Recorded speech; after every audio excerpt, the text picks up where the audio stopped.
Man, I was just gutted when I heard the news yesterday. Yeah. Just so sad. And I want to start with some music from her, because this is a podcast. We don't have the time constraints that we have on M&M Experience on your show. I'm going to give you a multiple choice test. And I want to play a little bit of one of these songs, and you choose, Mark, because I love them all. Here are your options. You ready? Because this is what Yasmin has queued up in our library. Ready. Jolene. Mm-hmm. You got that option, which of course I love. Mm-hmm. 1974. Bury Me Under the Weeping Willow in 1976.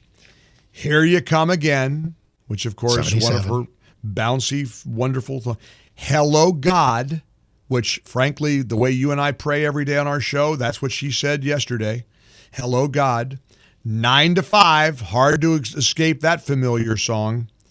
Or After the Gold Rush, which is a really kind of a brilliant interpretation. Neil Young did it. A group called Prelude did it with an a cappella version. I made my selection as soon as. Are you really going to give me this power? Because I want you have the power, Ms. Obi-Wan. And I'll tell you what it is, and I will tell you why. Because as incredible as she was, alone in a studio, her and whatever band was behind her, in partnership with people like Kenny Rogers, in partnership with people like Porter Wagoner, this, if it's the thing that I think it is, it's on a TV show in 1976, as you mentioned. This is going to be Dolly. Watch me be wrong. I hope I'm not. Dolly, Emmylou Harris, and Linda Ronstadt. Let me have Bury Me Under the Weeping Willow. Oh, and that was one of, and I actually saw that last night when we were getting the show ready, and I started to weep myself. I started to cry.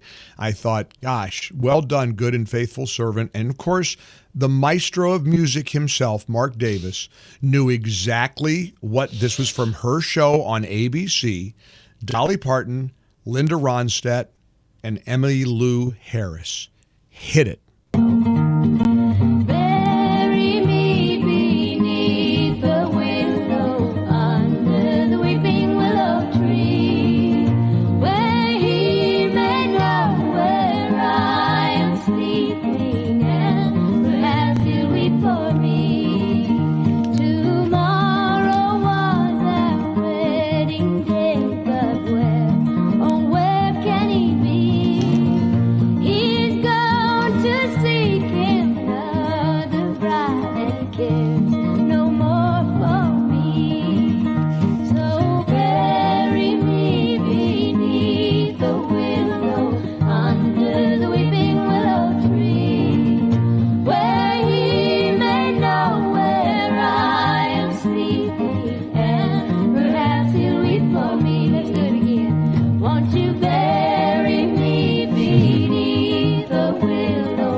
I wonder if she's going to be buried under a weeping willow tree. I mean, Mark, gosh, and the story of that, I love the story of her house. Even before she became famous, she kind of knew she was going to hit it big, and she told her beloved Carl Dean, "Honey, I'm going to make it, and when I make it big, we don't want the tour buses driving up to our front porch. Yep. I want land in Franklin, Tennessee," and they bought 77 acres. And Carl Dean, a good old boy, and I mean that with affection, a good old boy with his fellow good old boys, they got out the tools and they built her a house that she lived in to her dying day. And that house, she wanted it to sit far enough off the road that fans could see the house if they wanted to, but they couldn't see us, she said. And that's what they got. It was a big gate. You can't get past the gate, but you could see the house. Have you seen the pictures of her home from the gate? I have. And you know what, Mark? And the tour bus, boy, it's hard. It's hard. The tour buses are coming. They came, and it worked out just the way she wanted it. They could come see her house in the tour buses, but not the family. And I just, gosh, Mark, what a story!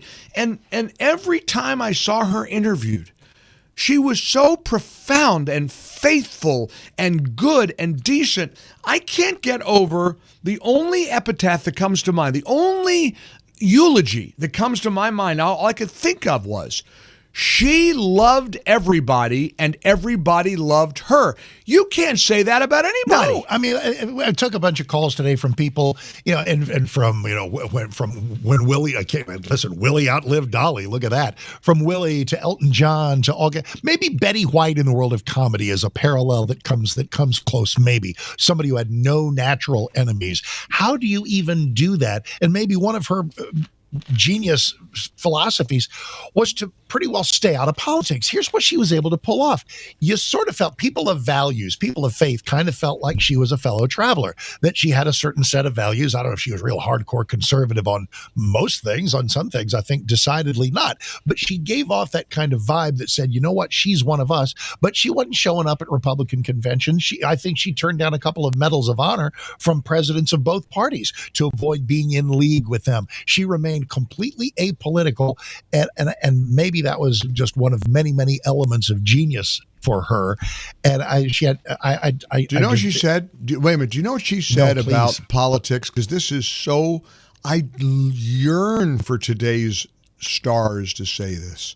Look, you and I make a living in opinion broadcasting. This is what we do, so we can't be expected to be this way. We don't get up and sing songs for a living. We don't get up and paint, we don't wear a costume and act in a play or star in a TV show or a movie. We're not actors. We're not, and I'm not trying to put that profession down, but we're paid to do this. They're paid to entertain people with their music or their art or their acting, that craft, right? She said, and I'm paraphrasing here, but it's very close to an actual quote.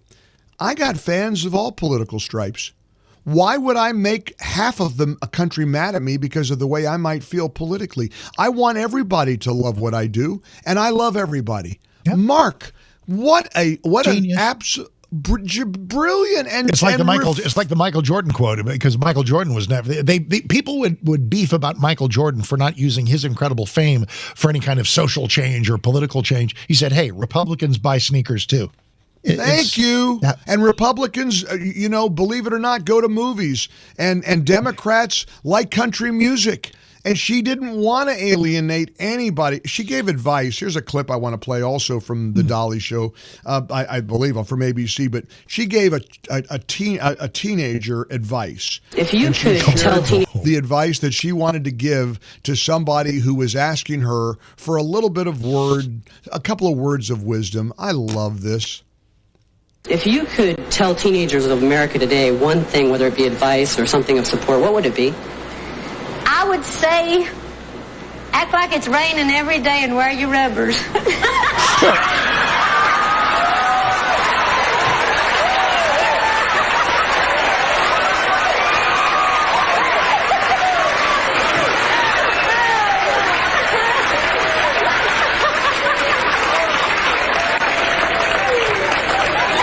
Good night, everybody.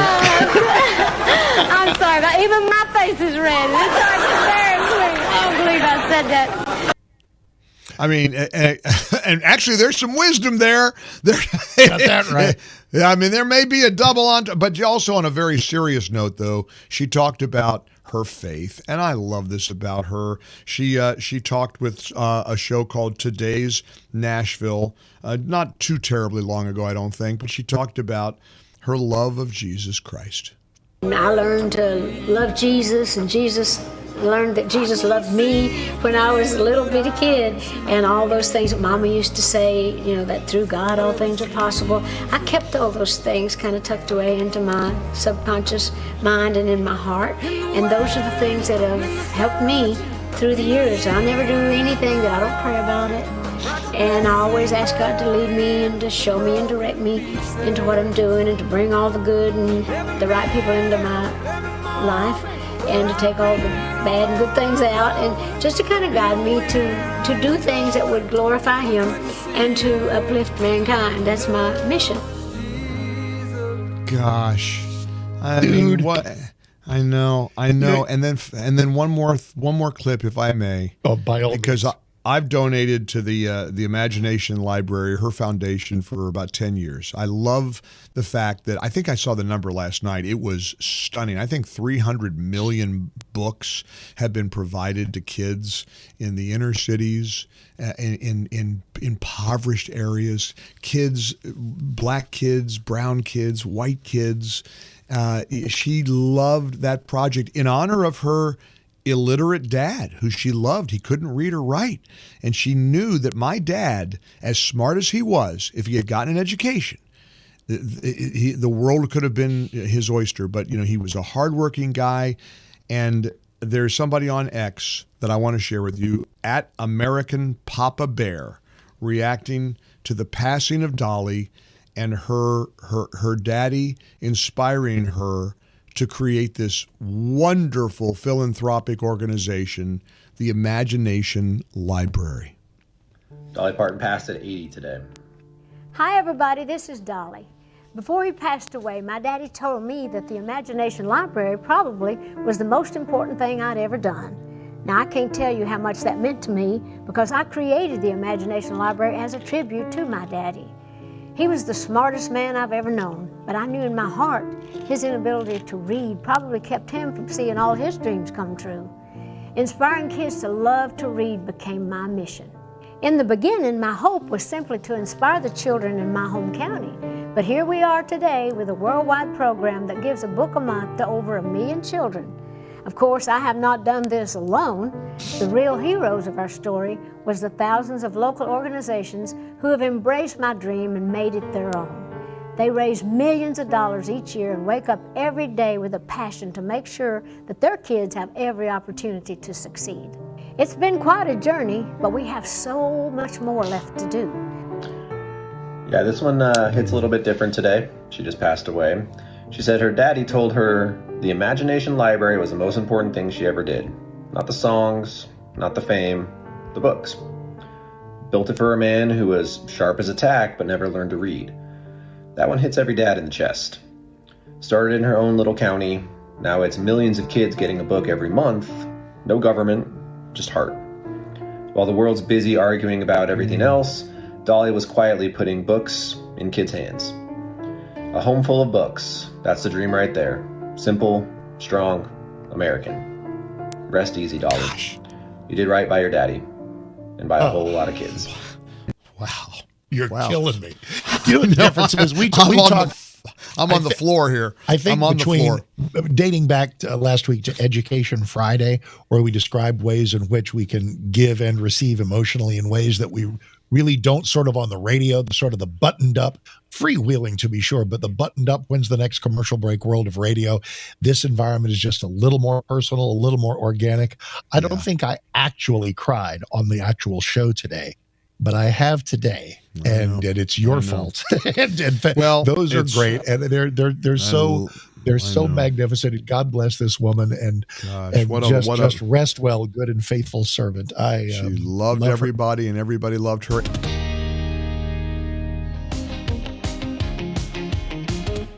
For full shows, live and on demand, it's Salem News Channel.